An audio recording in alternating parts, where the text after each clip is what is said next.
Well, first of all, if you're thinking about doing this kind of a job on your truck, you're probably pretty well mechanically minded and fairly handy with tools, or else you'd let somebody else do it. Personally, I like to do my work myself because then I know it's done right and I don't have to worry about somebody leaving a bolt loose or this or that, which I've experienced in the past.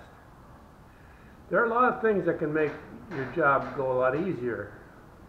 One of the things you'll find, the first thing after you get the car jacked way up in the air as high as you can get it, because the higher the better, you can crawl around and work underneath it a lot easier if it's jacked up.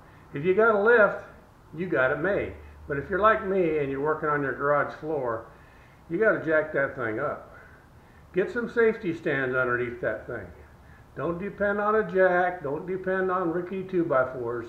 Get some real life safety stands. Remember, work smarter, not harder. It's a lot easier to go get a safety stand than to lay in on the couch with a broken arm for the next 6 weeks. Okay? That said, you're probably smart enough to know what safety tools to use. Safety goggles, of course, whatever. Let me start with some of the tips I have. First of all, if you're doing this job by yourself, you're going to need some things to help you out because that transmission is heavy. And if you're just going to take the transmission out to work on the transmission, good. You don't have to worry about working on the clutch or anything else.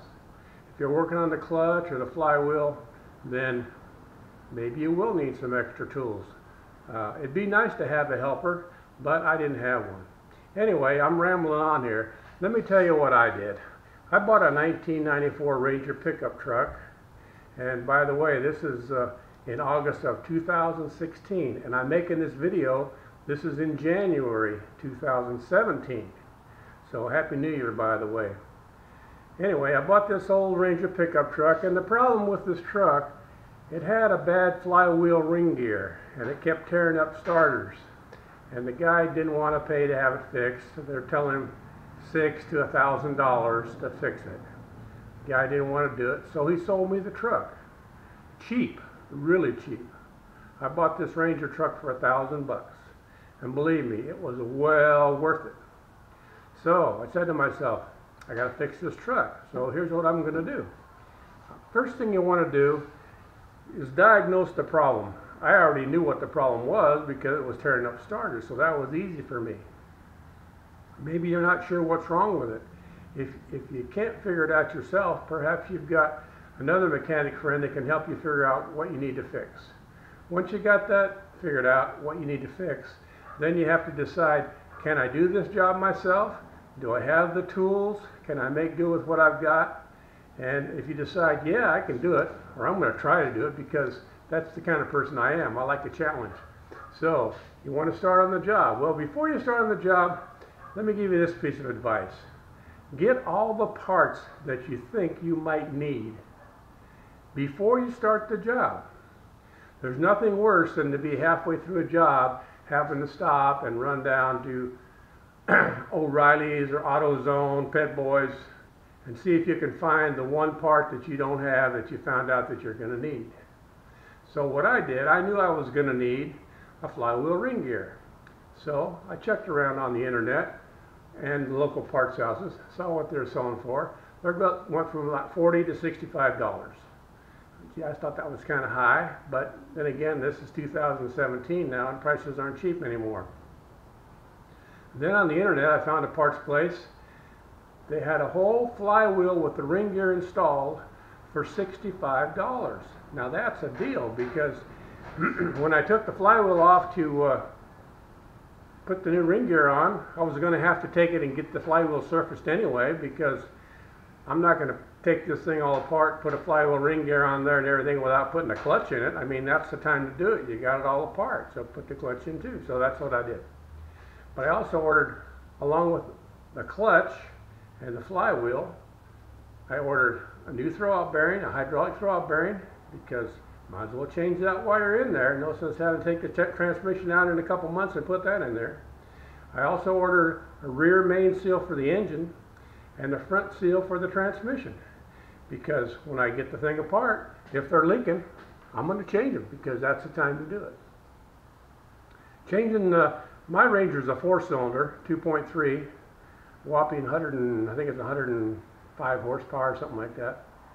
Anyway, the rear seal on the back of that engine is real easy to change. It's an older model, so it just has a regular push-in seal, a normal seal. It doesn't have that big plate on the back that some of the V6s and the newer model trucks have.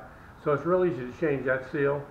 Easiest way to get that seal out, drill a little hole in it, put a sheet metal screw in there, get you a screwdriver and a block of wood or some kind of a little pry stick, pry that puppy, it pops right out. You slip the new seal over the crankshaft, tap it in, and you're done. It's a simple job. And if you've got a leaky one, or one that's starting to leak like mine was, my truck's got 194,000 miles on it, it was starting to leak. Well, now I got a new one. That was simple. Put the flywheel on, put the clutch on. That was easy too. All you got to do is put it on the way you do a normal excuse me, a normal repair on a clutch. The flywheel can only go on one way because the bolts, one of the bolts is drilled offset. So you don't have to worry about getting it put on there right. It can only fit one way. Torque all the bolts down like the specs say. Then you start on the transmission. Well, it takes two bolts to pull that hydraulic clutch cylinder out of there, 2 bolts to go back in. While you got it out, there's a few bolts to take out the front cover on the transmission, pop the seal out, pop the new seal in, slip that back on with a little silicone to make sure it's sealed up where the O-ring is, and it's good to go. Throw your new clutch on there, and you're ready to put the transmission back in. Uh-oh. How am I going to pick up that transmission and put it back in my truck? Now that sucker's heavy and I'm all by myself. So here's how you do it. Whoop! Hold it. Can't go to the transmission just yet because there's one thing I forgot. If you haven't changed your throwout bearing, that's one thing. But you have another bearing that's in the back of the crankshaft. It's called the pilot bearing. And it's very important because it supports the front of the transmission. And if you've ever had one of those go bad, they can lock the input shaft to the transmission to the crankshaft, and it's just like your car don't have a clutch anymore. It's direct drive. I've had that happen before too. Fortunately, it didn't damage the transmission input shaft. But that's a very important part. If you're going to take your vehicle all apart, you need to change that part. It's just a little bitty bearing. I don't know what they cost, but they're not much, maybe 15 bucks. They're not easy to get out, but it's very important that you change that bearing. It's right in the back of the crankshaft. What you normally use to get that out is a little hook tool like this with an impact hammer. You can rent or borrow these from O'Reilly's, some of the other auto parts stores. They have tools. It doesn't come out real easy. It takes a little bit of force, a little bit of work. It's not an easy job. You can do it. You just have to persevere. I had a little bit of trouble getting mine out. Before I had this nice little tool to go on my impact, my slide hammer driver here, I used to use just a regular hook on my puller set that would fit on here, but this works much better. So just remember, one of the most important things you can do when you're working on, you've got the transmission out, is to change that pilot bearing, especially if you're doing a clutch job. They're not that much, and they're well worth it. Save you time in the long run. If that bearing goes out, it can lock up your whole transmission where you don't have a clutch anymore. You just have a direct drive car. So keep that in mind. Okay, now let's get on to the transmission. Okay, here's what we got to do. Here's what I did. And by the way, everything I'm telling you is just the way I would do something, not necessarily the way you have to do it. What I went and did is I built a little cradle that I can put on my floor jack. It's made out of steel, little pieces. This is all made out of scrap steel. I couldn't even find a piece of channel iron, so I took a couple pieces of angle iron and welded them together. Welded a little pipe on the bottom. Let me show you exactly how this works, and then it'll make sense to you. It seems like a lot of work to build something like this, but I may have to take that transmission out again, and I want it to be easy. So here's how that thing works. You take the piece of your floor jack, the saddle, okay, and you make this little piece here with a 3/8 bolt welded in the bottom. I can get it on here. This part screws on here like this. This is 1/2 inch pipe here, but you can make it any way you want. I'm just kind of show you how I made it, and then you can make your own design. Maybe you can make a better design than I got. Maybe you can make something that just bolts together if you don't have a welder. Anyway, this is the bottom piece, and this is the pin that holds it together.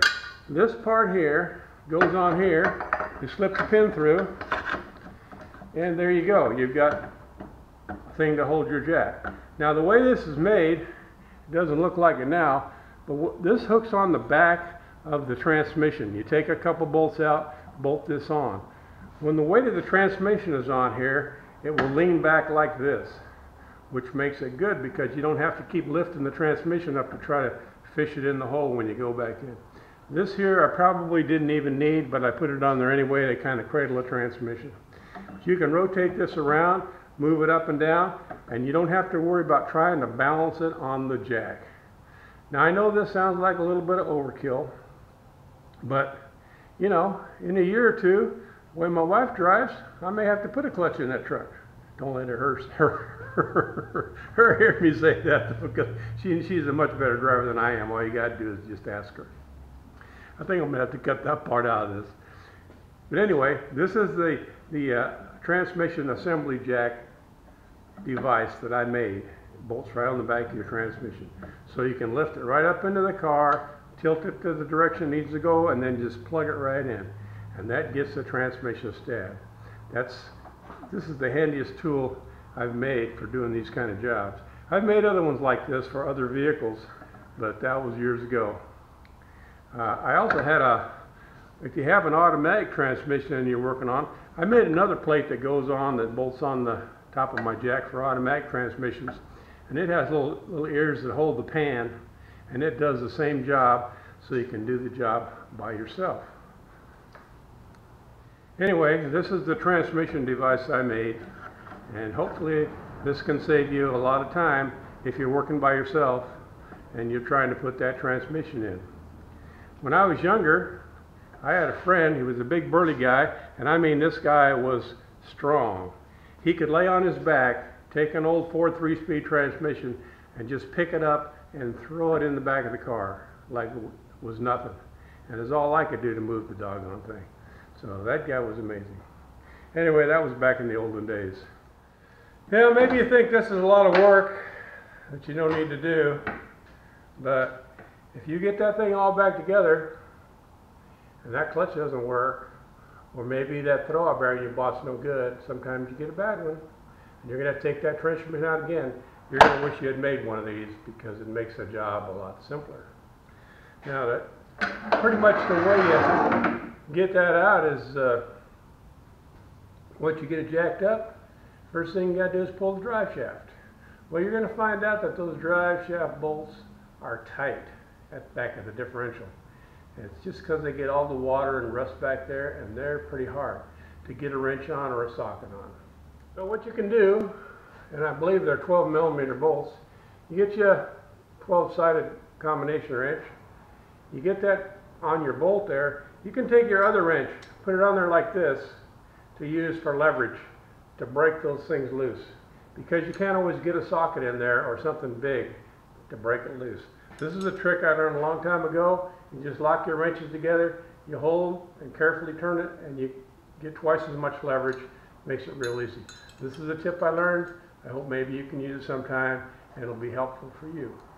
You know, I got to laugh. I got to thinking about having to take the transmission out again once if it didn't work, and I've had a few transmissions that they didn't work. They're mostly automatics though, and those automatic transmissions, unless you have a place that you can test it, like this one college I went to, they had to actually have a transmission testing machine. You could put the transmission on, run it through all the cycles, make sure everything worked before you ever put it in the car.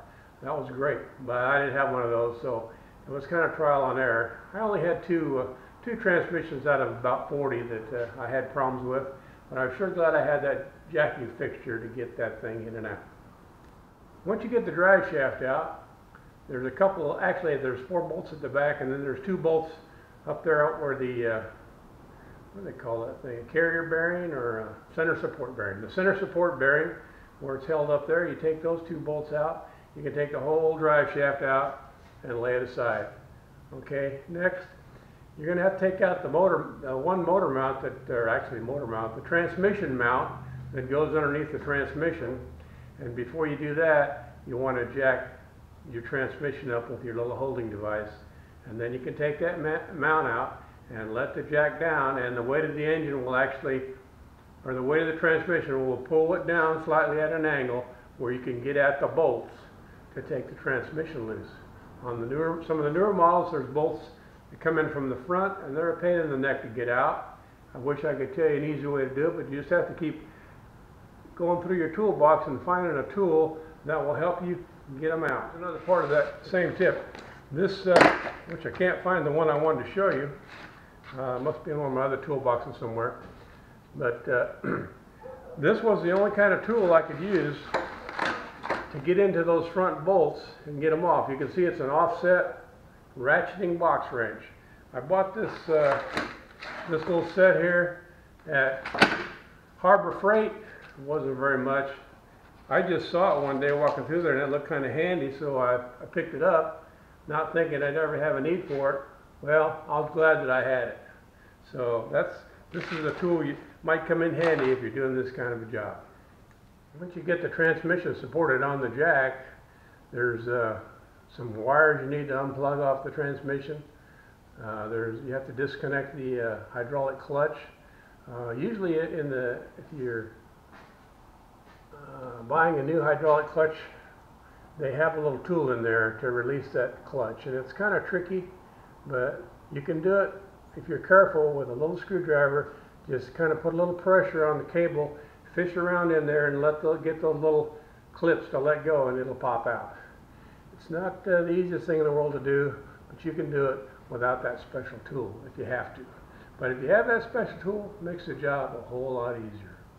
Once you get that disconnected, you got to take off the starter, and you got to take off all the bell housing bolts.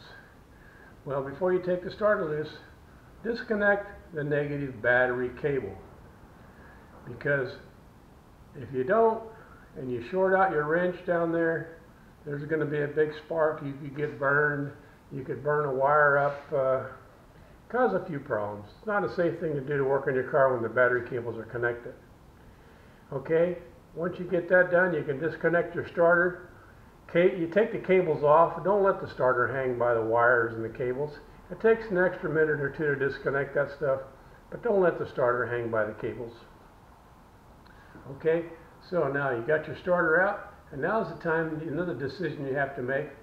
Do I want to replace that starter when I have it out, or do I want to just use my old one? Well, it depends on the starter.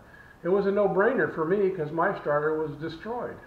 It was a brand new starter, but it didn't have any bendix in it because it's been busted out. So I had ordered a new starter before I started this job because I knew I was going to need one. So along with all the other parts, I had a starter there. Well, the starter is a little hard to get to, and I found that if you take a few minutes, there's 4 bolts. Take the piece of the exhaust pipe off that connects to the exhaust manifold and goes down. It has the catalytic converter, I believe. Or maybe it's not the catalytic converter, I'm not sure. But anyway, take that section of exhaust pipe out, then you have more room to get in there and work on the starter. I'm big and I'm clumsy, so I need plenty of room to work. Once you get the starter out of your way, you get all the, I think there's 10 bolts that hold the transmission bell housing to the engine. Take those all out, the transmission should slide right out. I'm not going to show you pictures of how to do all that stuff because I'm just trying to give you a few tips here, okay, how to do the job. So before I did my transmission, I probably did the same thing you did, went on YouTube and looked at all these stories about how to do it, and I couldn't find one for my particular model, and some of the other ones were kind of vague.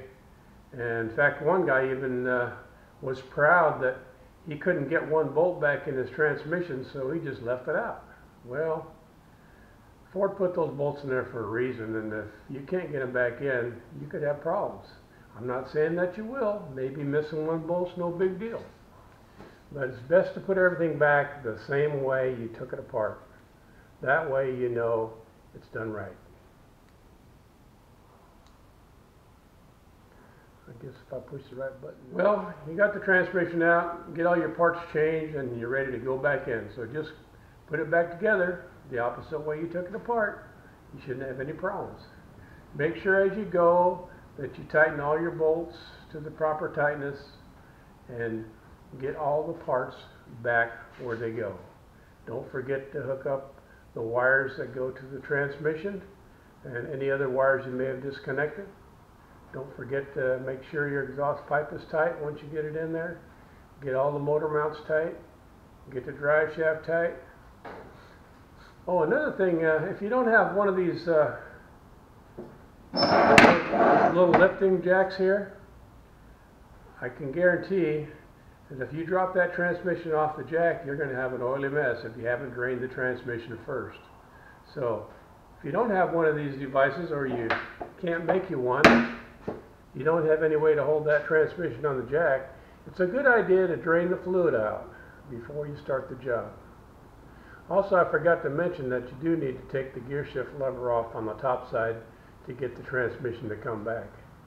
And that's covered in a lot of the videos you'll see on YouTube. You probably already knew that. Anyway, if you don't have a device to hold that on the jack, drain the oil out.